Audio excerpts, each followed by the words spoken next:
I learned how to wake up 4 kids before I learned how to sleep through the night. That's not poetic, that's literal. I was 12 the first time I dragged my little brother out of bed because he'd wetted again, and mom wasn't home and the smell was already crawling down the hallway. I remember standing there with one sock on, hair in a knot, thinking, this is my life now. People love to romanticize being the strong eldest daughter. They slap words like resilient and mature on it like a gold star. Nobody talks about how it feels when your childhood gets repossessed without warning. My mother likes to say she did her best. She says it at brunches, at charity luncheons, at therapy sessions she attends now that the kids are grown and she's reinventing herself as a wounded woman instead of the storm she was.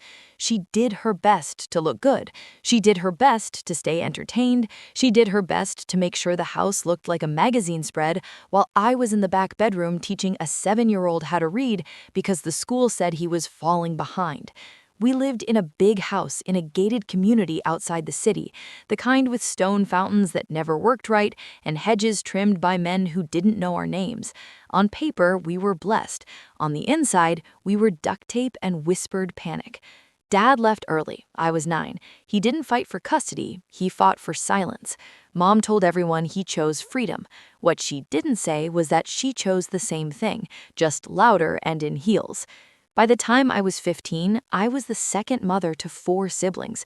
Ava, the sensitive one, who cried if her socks felt wrong, Leo, who needed structure like oxygen, Mia, who learned early that being invisible was safer, and Noah, the baby, who followed me from room to room like I was gravity.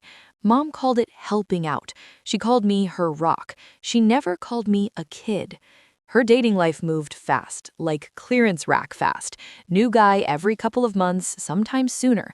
Different cologne, different car, same routine. She'd leave on a Friday afternoon with her hair blown out and a glass of something fizzy already in her hand, kiss the air near our cheeks and say, "Be good for your sister."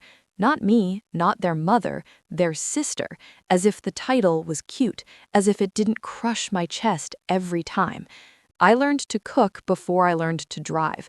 I learned how to stretch a credit card mom forgot to pay. I learned how to talk to teachers without sounding like a kid raising kids. I learned how to lie. That one came easy. Mom's stuck at work, mom's not feeling well, mom will call you back. She never did. The house was luxury from the outside. Marble counters, floor-to-ceiling windows, a wine fridge mom used more than the actual fridge. But there were nights the power flickered because she spent money like it grew back. There were mornings when I skipped breakfast so the younger ones wouldn't notice the milk was gone. Upper-class neglect hits different. It's quiet. It smells like expensive candles covering rot. The first time I realized something was seriously wrong with her wasn't when she forgot Noah's birthday, it was when she blamed him for it. "I've had a lot on my plate," she snapped, like a toddler turning 5 was being unreasonable. I stood there holding a half-deflated balloon and felt something inside me crack, not break, crack, like a fault line waking up. I tried to leave once, college acceptance letter in hand, scholarship lined up, dorm assignment printed.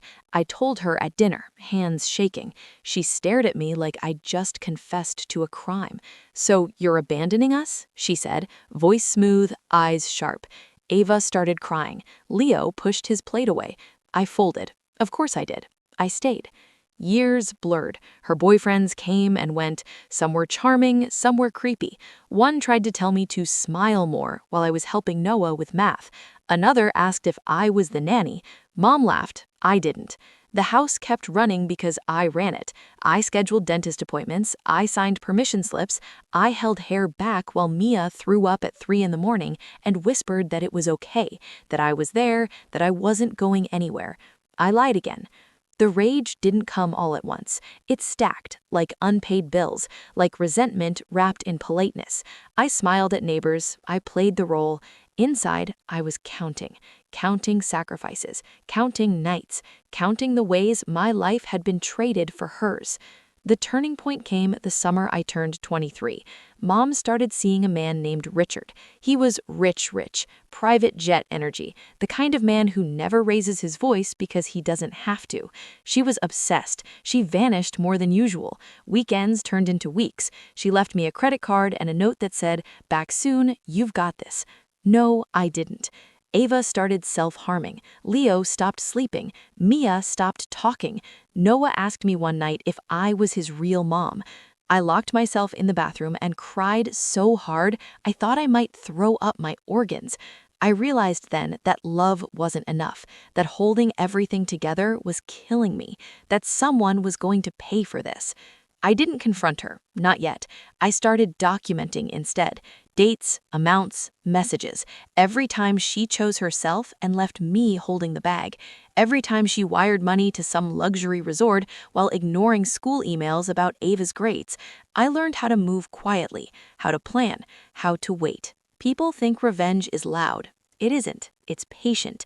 By the time Mom finally noticed something was off, it was already too late. When people ask how I survived that house without losing my mind, I usually say discipline. The truth is darker. I survived because I learned how to dissociate without anyone noticing.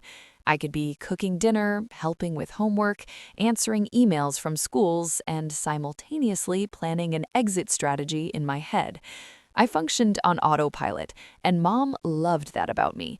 She loved anything that didn't require her to show up. Richard became the center of her universe fast.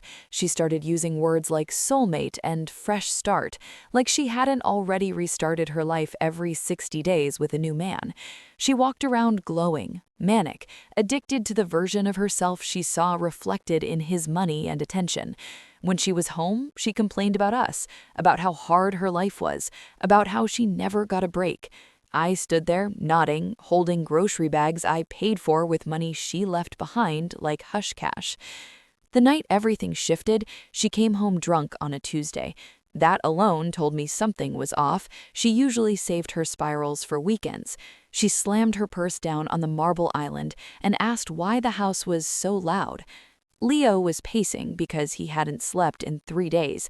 Ava was crying in the hallway. Noah was watching cartoons too close to the TV. Mia was curled up on the couch, knees to her chest. I told Mom to lower her voice. She laughed. Actually laughed. "God, you're dramatic," she said. "You act like you're their mother." Something inside me went ice cold. I said, very calmly, "I am." Her face changed. Not guilt, not realization, anger, the kind that comes from being exposed. She told me I was ungrateful. She told me she sacrificed everything for us. She told me that if I didn't like it, I could leave. The room went silent. Ava's crying stopped. Noah looked at me like he was about to fall apart. I realized then that she would burn us all before admitting fault. I didn't leave that night. I waited. Richard started coming around more. He liked the house. He liked the image of a big family. He liked that Mom played the role of glamorous matriarch when guests were around. I watched him closely. He wasn't cruel. That almost made it worse. He was oblivious. He assumed Mom handled everything because she told him she did. I wondered how many men before him believed the same lie. I started planting seeds. Nothing obvious, casual comments. "Oh, Mom's out of town again. She's been so busy lately. I've basically been running the house for years." I said it lightly. I smiled. I let it sound like a joke. People hear jokes better than accusations. Meanwhile, I was preparing. I met with a lawyer quietly, not to sue, not yet, to understand options, guardianship, financial records, documentation of neglect. I felt sick sitting in that office, like I was betraying someone. Then I remembered Noah asking if I was his real mom, and the guilt evaporated. Mom announced she and Richard were getting married over a catered dinner we didn't need. She said it as if she was a gift to us, a rescue. "Everything's going to change," she promised. I believed her, just not in the way she meant. The wedding planning consumed her. She traveled constantly, left me lists, schedules, instructions. She didn't notice Ava's scars. She didn't notice Leo's shaking hands. She didn't notice Mia flinch every time her phone buzzed. She didn't notice Noah calling me Mom by accident. Or maybe she did and chose not to see it. Richard offered to pay for therapy for the kids. Mom declined. She said, "They're fine. They just need structure." She gestured at me like I was furniture, something useful, replaceable. I hit my breaking point the day Child Protective Services showed up. Someone at Ava's school noticed the cuts, asked questions, made a call. Mom wasn't home. Of course she wasn't. I answered the door. I told the truth, carefully. The social worker looked at me with a mixture of pity and alarm. She asked where our mother was. I said I didn't know. When Mom found out, she exploded. She accused me of sabotaging her, of embarrassing her, of trying to steal her children. She screamed so loud the neighbors heard. I stood there, calm, recording everything on my phone. She noticed too late. That night, I packed go bags, birth certificates, social security cards, medical records, things she never bothered to organize. I hid them in my car. I slept in my clothes. The next morning, she left for another trip, kissed Richard goodbye, didn't look at me.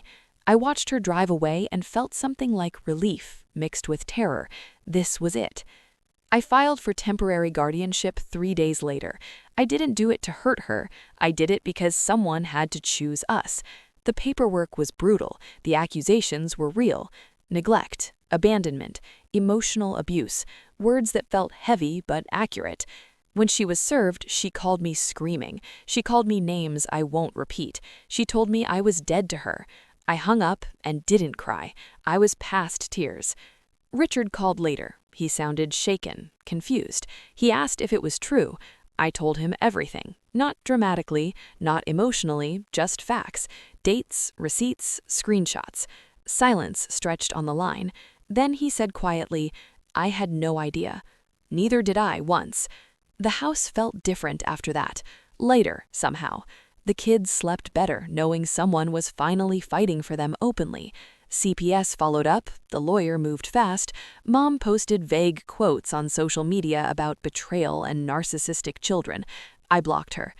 I didn't feel victorious, I felt focused. Justice doesn't arrive with fireworks. Sometimes it starts with paperwork and a locked phone and the decision to stop lying. The court dates stacked up like dominoes, each one knocking the illusion of our family a little flatter. Temporary guardianship turned into supervised visitation, then into something Mom kept calling a misunderstanding in front of her friends and a witch hunt in private messages she forgot I could screenshot. Richard stopped calling. I heard through mutual acquaintances that he postponed the wedding. Mom told everyone it was because she wanted something more intimate. The truth leaks out eventually. It always does. The first hearing was the hardest. Walking into that courtroom felt like dragging my entire childhood behind me by the ankles. Mom sat across from me in a tailored blazer, hair perfect, eyes rimmed red just enough to look wounded. She cried on cue. She talked about stress, about grief, about how hard it was being a single mother. She didn't say my name once, not even when the judge asked who had been caring for the children. Her lawyer said, "the eldest daughter," like I was an unpaid employee. I spoke next. I didn't cry. I stuck to facts, dates, absences, responsibilities. I talked about the nights she didn't come home, the mornings she left before the kids woke up, the times she wired money overseas while we rationed groceries. The judge listened, took notes, looked at her differently after that. Outside the courtroom, Mom hissed that I was destroying her life. I told her she handed me the matches years ago. She slapped me, hard, in front of everyone. The bailiff stepped in, another report, another piece of evidence. She looked shocked, like consequences were a foreign language. At home, the kids started unlearning fear. It was subtle at first. Ava stopped wearing long sleeves. Leo slept through the night. Mia spoke in full sentences again. Noah stopped asking if I was leaving. I realized how loud anxiety had been in that house, even when nothing was happening, especially then. Money became a problem fast. Mom froze accounts out of spite. I had anticipated that. I picked up freelance work, took on contracts, sold jewelry she never wore. Pride is expensive. Survival is cheaper. Richard's lawyer reached out quietly. He wanted to separate finances. He wanted out. I sent him everything I had. He thanked me. I felt nothing. The second hearing introduced something new, accountability. CPS presented their findings: school records, medical neglect, emotional harm. The words landed heavy. Mom tried to interrupt. The judge shut her down. I watched her face crumble, not from guilt, from loss of control. She tried to bargain after that: late-night texts, apologies that sounded rehearsed, promises of change, therapy, family counseling. I didn't respond. Change without accountability is just manipulation in a softer font. When the judge granted me full guardianship pending a final decision, I felt dizzy. The kids hugged me like I'd saved them from a burning building. Maybe I had. I tucked them to bed that night and sat alone in the kitchen, staring at the marble counter Mom loved so much. It looked different now, cold, empty. Mom didn't take the loss quietly. She went on a media tour of her own life: social posts, interviews with friends who barely knew us. She painted herself as a victim of parentification reversal, whatever that meant. She said I was controlling, that I'd brainwashed the kids. She never denied the absences. She reframed them. The final hearing was brutal. She brought witnesses, friends who'd seen her at parties, who said she loved her kids. Love isn't attendance. It isn't groceries or bedtime stories or staying home when your child is bleeding in the bathroom. I testified again. So did Ava. She was 16. Her voice shook. She told the judge she didn't feel safe with Mom, that she felt invisible. Mom cried harder than I'd ever seen. The judge didn't flinch. The ruling came down 2 weeks later: full guardianship to me, mandatory therapy for Mom if she wanted visitation, supervised only, no exceptions. I read it 3 times. The kids cheered. I cried in the shower where no one could hear me. Justice doesn't fix everything. It just stops the bleeding. Mom moved out of the house, downsized, blamed everyone but herself. Richard finalized the breakup. The wedding was officially off. She called me once, drunk, asking how I could live with myself. I told her I slept fine. I wasn't lying. The house filled with new routines, new rules, new laughter. People think the story ends when the court stamps a decision. Like justice is a clean break, a credits roll. What actually happens is the fallout, the quiet after the explosion where you realize you're standing in the wreckage and now you have to build something that doesn't collapse the first time it rains. Guardianship didn't magically make me less tired. It just made the exhaustion official. The house had ghosts, not the paranormal kind, the emotional kind. Every room held a version of me who had swallowed something sharp and kept smiling. I started therapy because the kids needed it, and because I couldn't keep pretending I was fine. My therapist asked me what I wanted. I stared at her like she'd asked me to explain quantum physics. Wanting things was never on the schedule. Mom didn't disappear. She circled, sent gifts that were inappropriate and expensive: designer shoes for Ava, a gaming console for Leo, nothing for Mia, a teddy bear for Noah like he was still 3. The social worker advised me to return them. I did, unopened.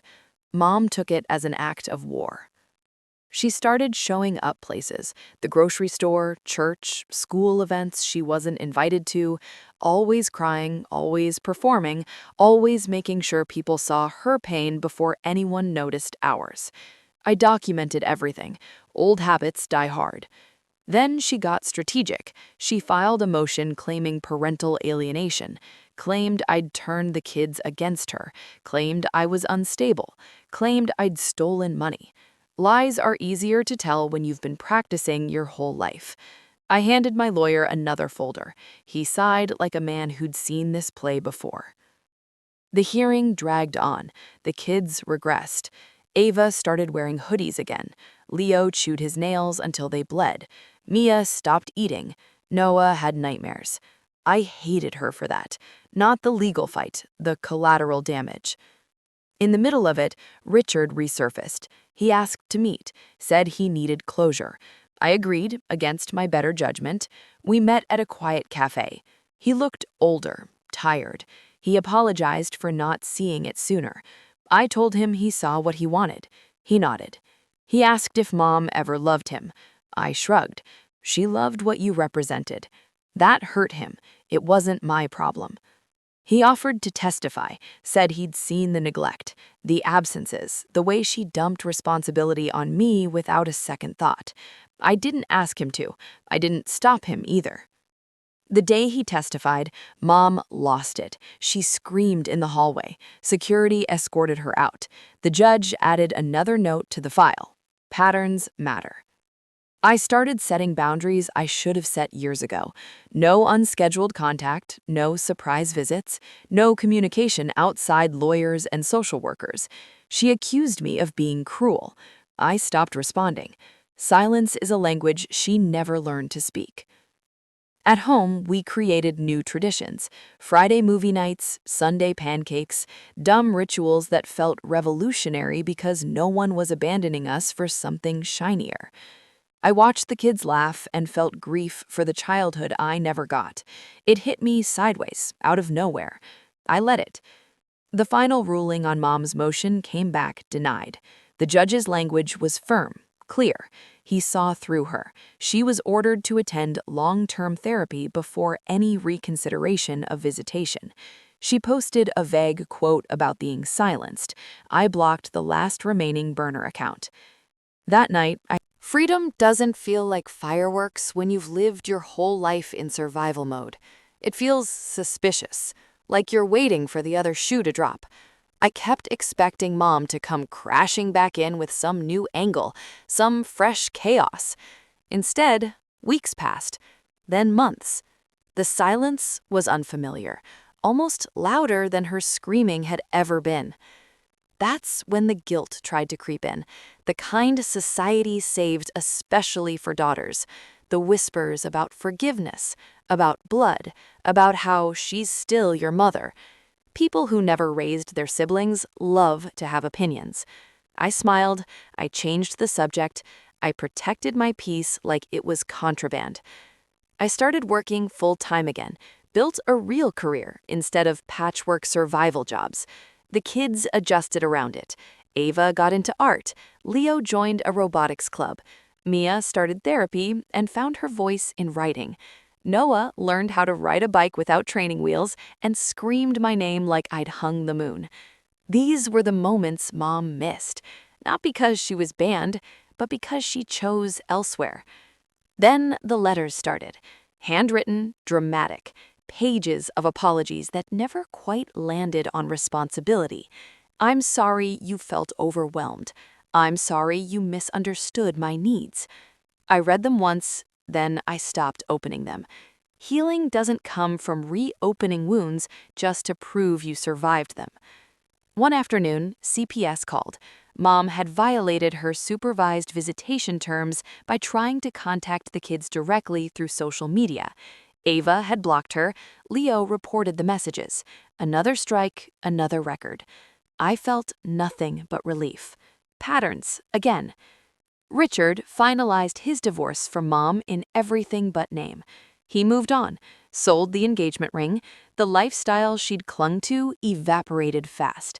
She downsized again, changed circles, reinvented herself as a misunderstood woman betrayed by her family. I wasn't surprised. I was done being her audience. The kids asked questions sometimes about why Mom was the way she was, about whether she loved them. I answered honestly, carefully. She loves in the only way she knows how. I didn't add that it wasn't enough. They already knew. The real shift came the night Ava confronted me.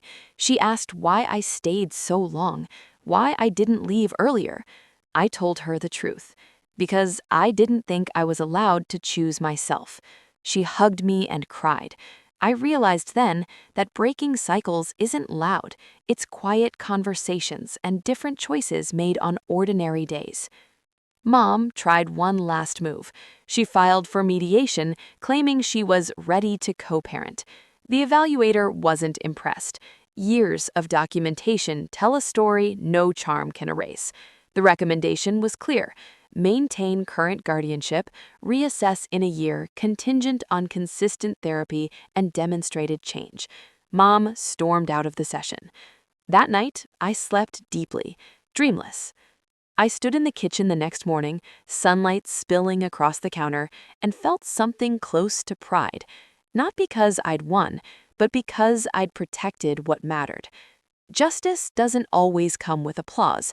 Sometimes it comes with peace. Time has a way of exposing truths you can't argue with. A year passed, then another. Mom never completed therapy.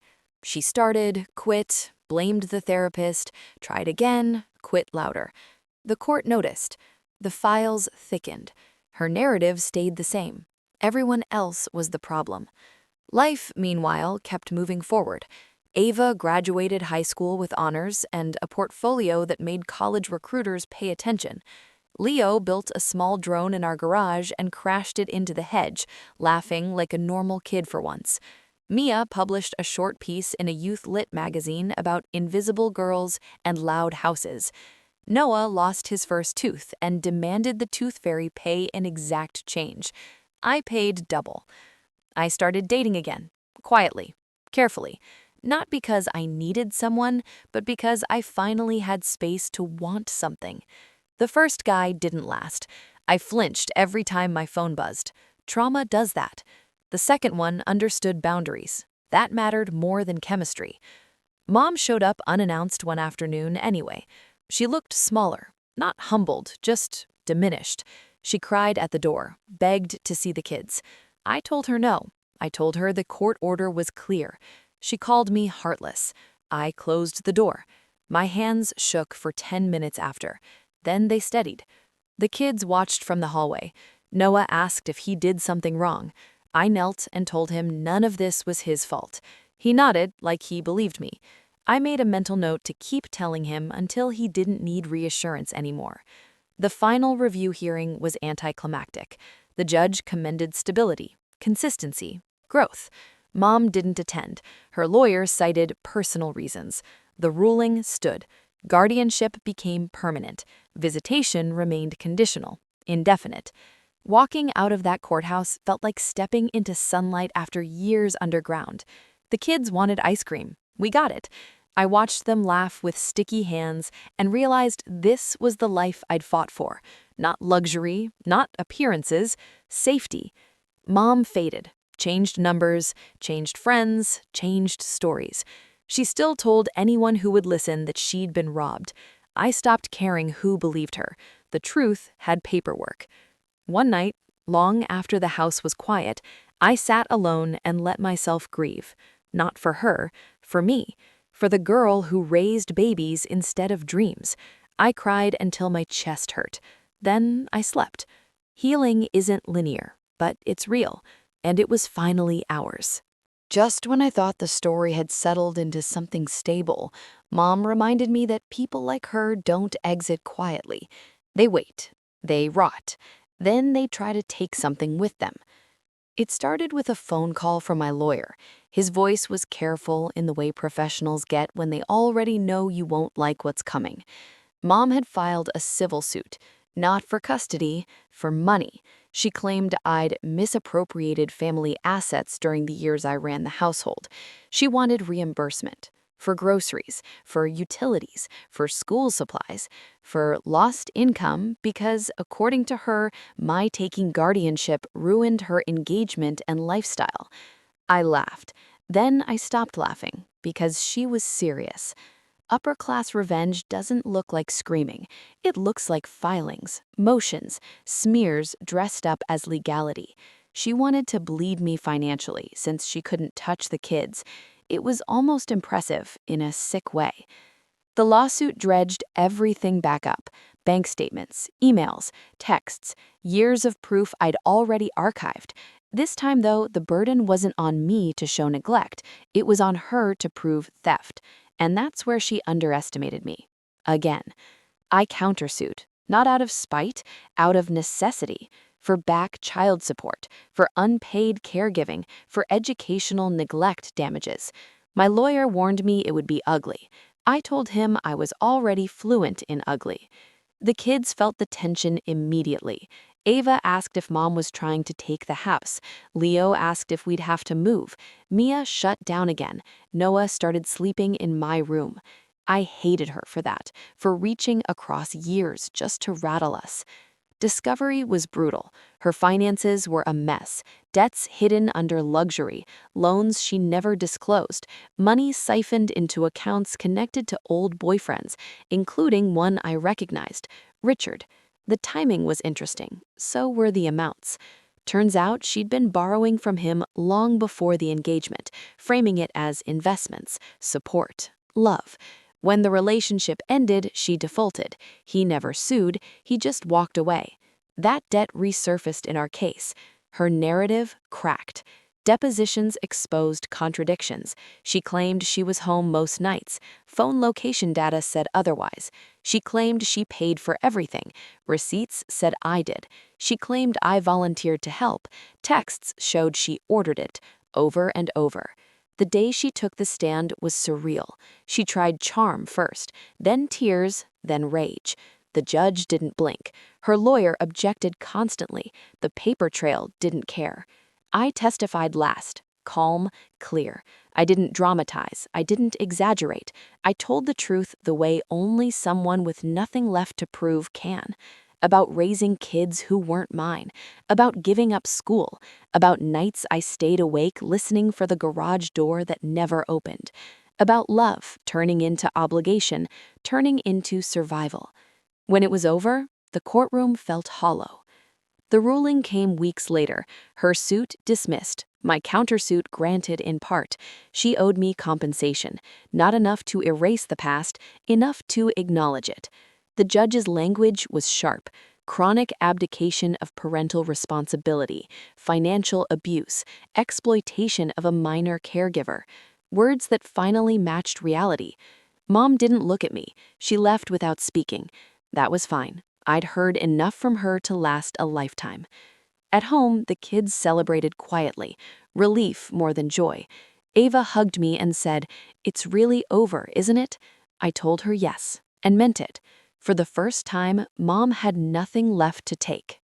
The money arrived 6 months later in a sterile envelope that didn't care about the years it represented. I didn't frame the check. I didn't celebrate it. I deposited it, paid off debts I'd accrued keeping the lights on, started college funds, and hired a financial advisor because stability shouldn't be accidental. Justice isn't dramatic when it's real.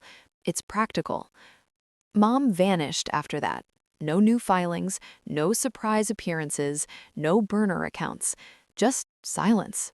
I heard through distant channels that she moved states, reinvented again. New friends, new story. I hoped, in some detached corner of my heart, that she'd finally face herself. I didn't wait around to find out. Life filled in the space she left behind. Ava left for college and called me every Sunday like clockwork. Leo stopped building drones and started building a future. Mia's writing got braver. Noah grew taller than I expected, faster than I was ready for. The house echoed in a way that felt earned. One night, years later, we sat around the same table where everything had once felt like a performance. We talked, laughed, remembered things that didn't hurt anymore. Noah asked me, casually, if I knew I'd raised them. I corrected him. We raised each other. He nodded like that made sense. I finally went back to school, not because I had something to prove, because I wanted to. Wanting things still feels new. I'm learning to trust it. People still ask about my mother sometimes. I keep it simple. We're not in contact. That's the whole story. No drama, no explanation owed. Justice didn't come as revenge. It came as recognition, as safety, as a future that belonged to us instead of surviving her chaos. I wasn't born a mother. I was made one by abandonment. But I chose to become something else too, a protector, a boundary, a beginning. And that's the part of the story she'll never be able to rewrite.